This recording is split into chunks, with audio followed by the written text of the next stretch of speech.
लाखनिबो बारा हा गैजायै रायजो राजाफोरनि थाखाय मोनसे गेदेर खौरां फोसावदों बिटिआरनि हाग्रा बिफाननि मावफुं सोद्रोमा रनजित बसुमतारिया।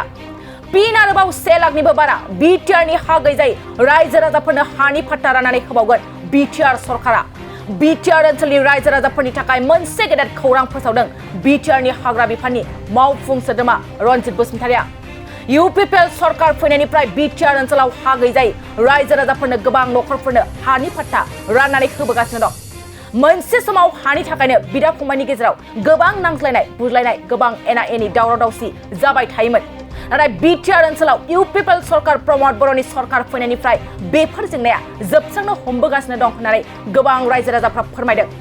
गोबां रायजो राजाफ्रा बिटिआर सरकारनिफ्राय हा पट्टा मोननायनि थाखाय बिटिआरनि सीएम प्रमद बर' आरो बिटिआरनि हाग्रा बिफाननि मावफुं सोद्रोमा रनजित बसुमतारिखौ गोबां रोजा रोजा साबायखर बावहरनायखौबो नुनो मोनबोगासिनो दं। बिटिआरनि हाग्रा बिफाननि मावफुं सोद्रोमा रनजित बसुमतारिया जेरै खोथा बुङो ओरैनो खामानि मावो होननानै गोबां रायजो राजाफ्रा बुंनायखौबो जों खोनानो मोनसै। थिग बेबादिनो बिटिआर ओनसोलनि हा गैजायै रायजो राजाफोरनि थाखाय मोनसे गोजोनथाव खौरां फोसावदों इएम रनजित बसुमतारिया।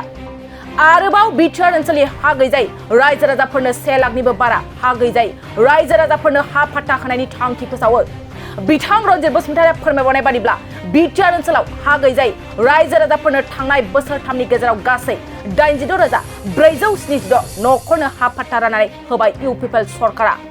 बिटिआर ओनसोलनि हानि जेंनाखौ 100% मावफुंगोन होननानै खौरांगिरिफोरनि सिगाङाव फोरमायो रनजित बसुमतारिया।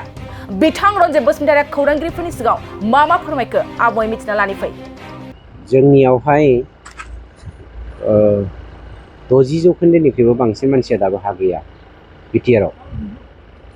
आं केवल बर'निखौल' बुङाखै बेवहाय गासैबो जाथि जनगोष्ठीखौ लानानै। गतिके बे 60% हा गैजायै मानसिफोरनो हा होनायनि दायित्वखौ जों बोसोरबानि गेजेराव 100% होनो नाजागासिनोबो दङ। जोङो आसा दङ 100% नङाबाबो 80-90% गेजेराव जों बेखौ मावथारगोन। मानोना थांनाय बोसोरथामनि गेजेराव जोङो दासिम 86,470 नखरनो जोङो हा पट्टा राननानै होबाय। दा बावैसोनि समनि गेजेरावनो जों मोनसे खामानि मावगासिनो दङ। खोब एमेजिंलि जोङो 1 लाखसो फेमिलिनो जोङो हा पट्टा होनायनि थाखाय थिरांथा खालामदों। जों सानो जोंनि दिनाव जोङो हानि समस्याखौ फोजोबगोन। हानि थाखायनो जोंनि गेजेराव बिदा फंबायनि नांलायलायनाय बुलायलायनाय, हानि थाखायनो जाथिजों जाथि एना एनि, हानि थाखायनो ब्लाड सेड, बेफोरखौ जों फोजोबनानै सान्तिखौ जुगामि गायसननायनि थांखिजोंनो जोंनि हाबाफारि। सना रुफा आरो हिरानि जुवेलारि गाननो मोजां मोनग्रा सुबुंफोरनि थाखाय गोजोनथाव खौरां। दासान्दि फुजा बोथोरखाय खम बेसेनाव फानगासिनो एमएससिबि जुवेलार्सआव सना रुफा आरो हिरानि समायना रमायना जोंख्लाबनाय जुवेलारिज। एमएससिबि जुवेलार्सआव मोननो हागोन राजकोट जुवेलारि, कास्टिं जुवेलारि, कलकाता जुवेलारि, मेसिनजों बानायनाय जुवेलारि आरो आखाइजों बानायनाय जुवेलारि। लोगोसेनो हाबा हुखायाव गाननो थाखाय सना आरो हिरानि समायना जुवेलारिसफोरखौबो मोननो हागोन।